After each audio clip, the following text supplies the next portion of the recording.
महिला संरक्षण बिल सीमा पुनर्निर्धारण बिल संसद रे गोटे प्रत्याहार हो जाइए आ गोटे काट खाई जाइए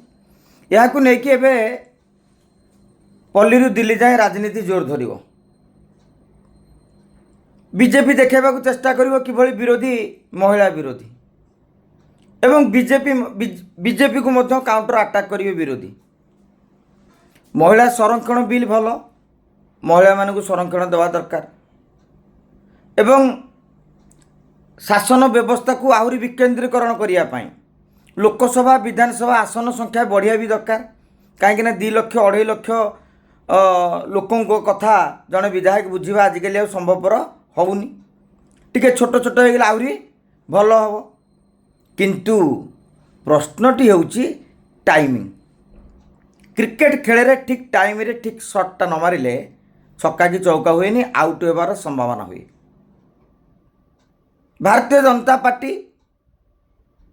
तमिलनाडु पश्चिमबंग राजनीति को आखि आगे रखी सेठी इलेक्शन चली प्रचार चली से समस्ते व्यस्त रही इलेक्शन परे परे माने आउ 12-15 दिन परे जदि संसद रे गोटे अधिवेशन डका जाई ए नहीं कि आलोचना करा जाई थांदा पृथ्वी तो किसी प्रलय हो न था किसी तो एपिसोड हो न था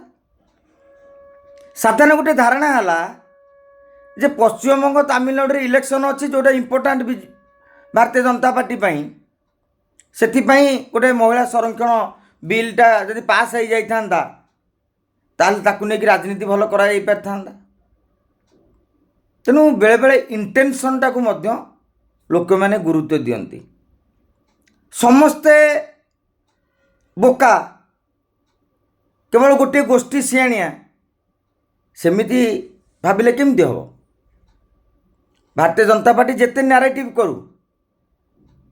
विरोधी कथार भी दम रही भाई जदि संरक्षण करार अच्छी एबे भी कर दियो 543 सीट अच्छी किसी बदलबार ना परवर्ती समय आसन बढ़ो से अनुसार संरक्षण बढ़ो किंतु जिद्दी आमे या चाहूँ मैंने करूँ हाँ भारतीय जनता पार्टी कर जिद्दी अनेक काम भी कर किंतु जिते शक्ति न थाए सेतेबेले जिद्दी करिया उचित नुहे सेतेबेले कूटनीति प्रयोग करिया उचित वर्तमान शक्ति नहीं किंतु सरकार जिद्दी